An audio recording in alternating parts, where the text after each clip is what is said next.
On the morning of September 10, 2025, Utah Valley University prepared for a public lecture featuring political commentator Charlie Kirk.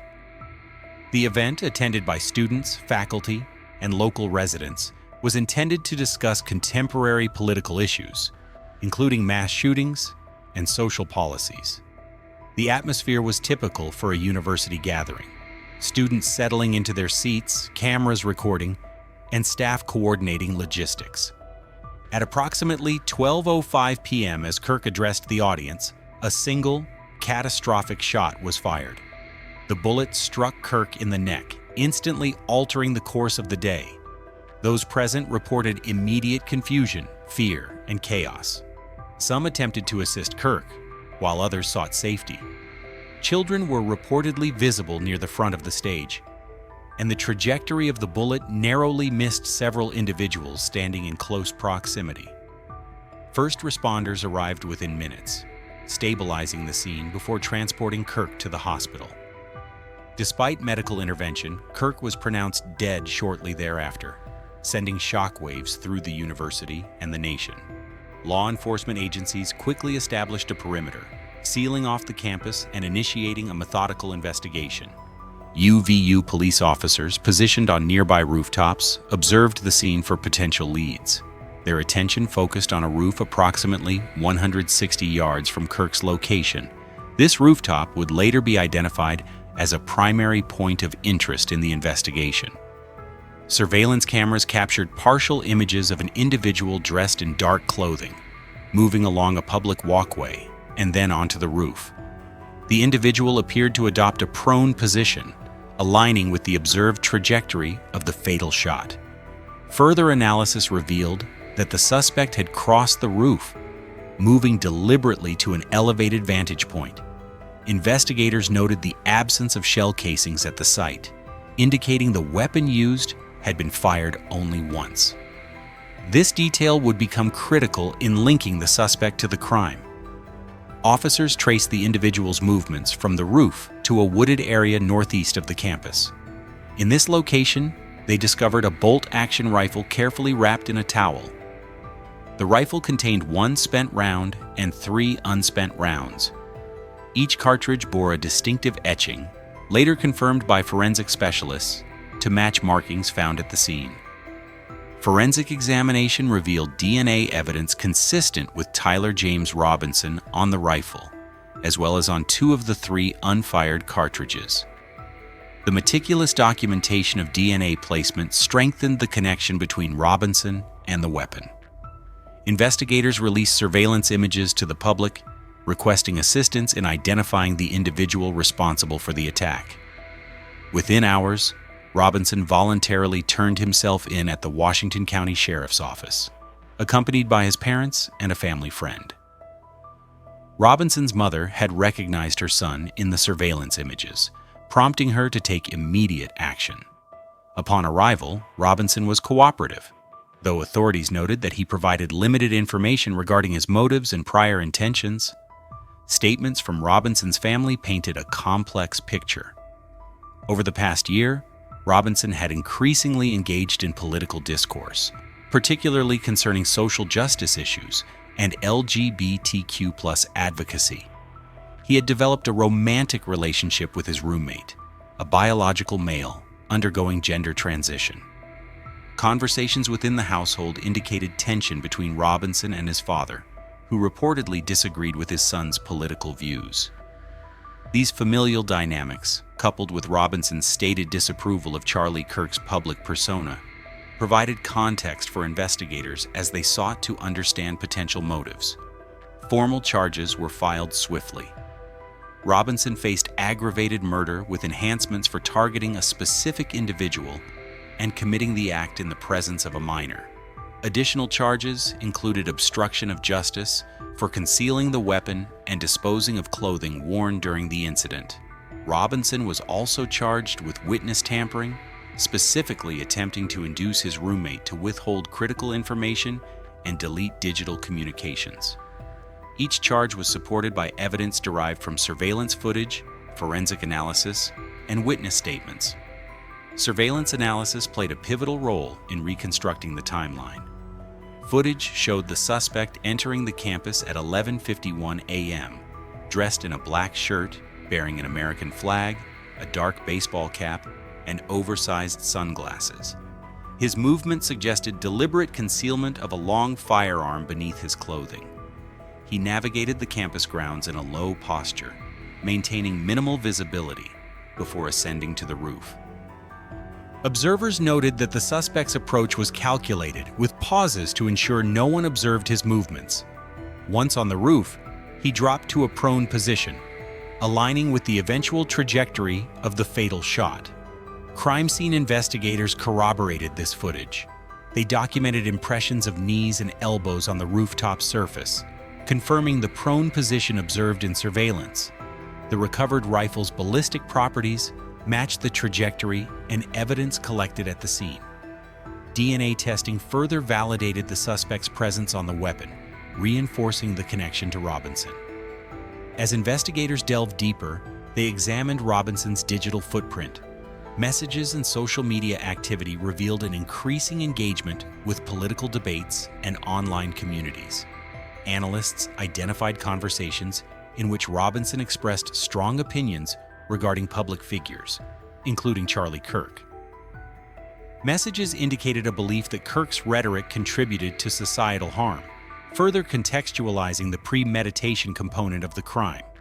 Interviews with campus staff and students provided additional insight. Witnesses described a period of heightened tension during the event, with some recalling a sense of unease as the lecture progressed.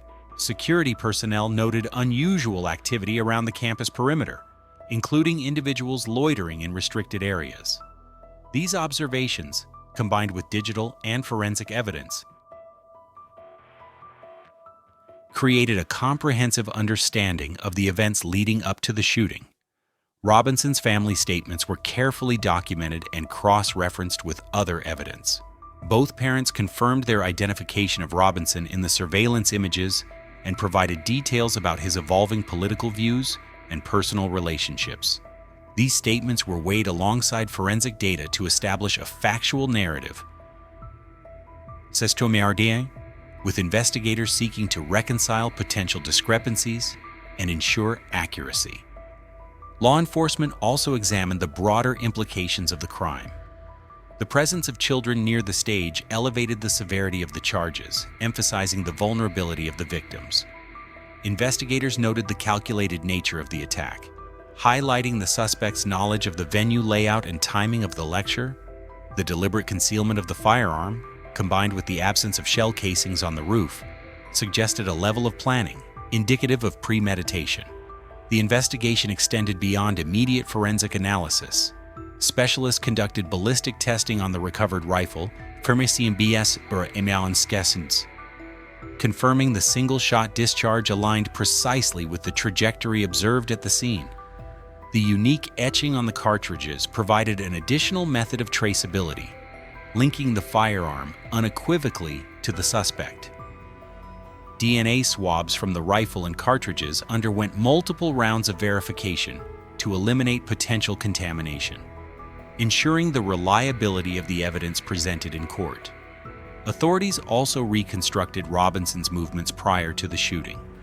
Campus surveillance revealed that he entered through a public access point, navigated to the roof, executed the attack, and then retreated to a wooded area where he attempted to conceal the weapon.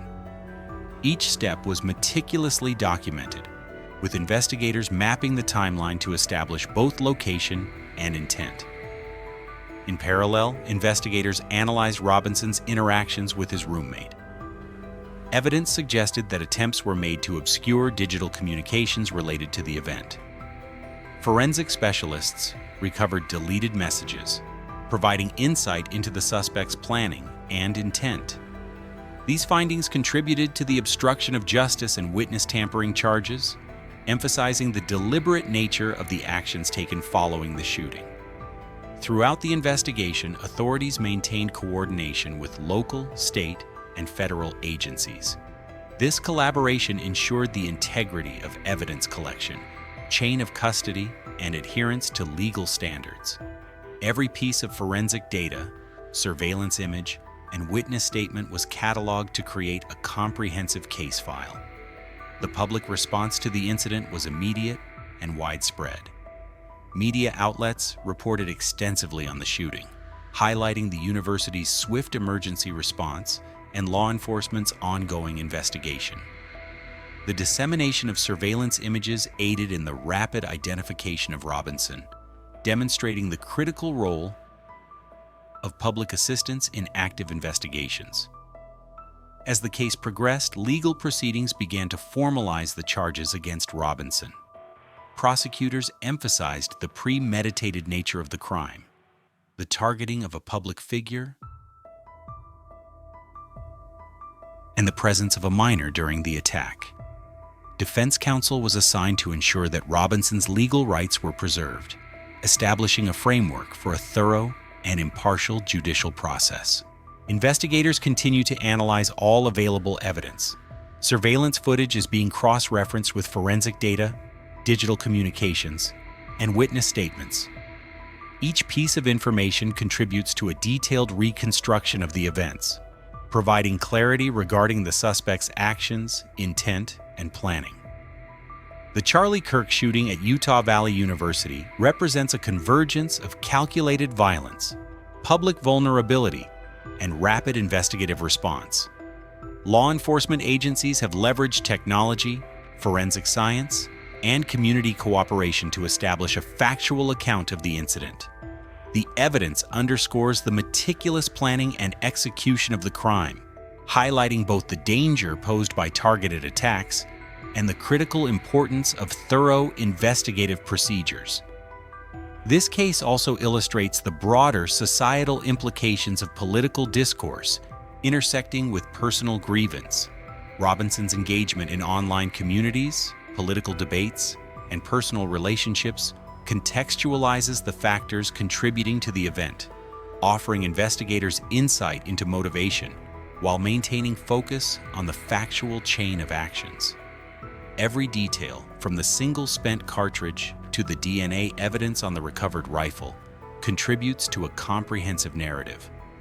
The meticulous documentation of the suspect's movements, combined with forensic verification, ensures that the case reflects both accuracy and accountability.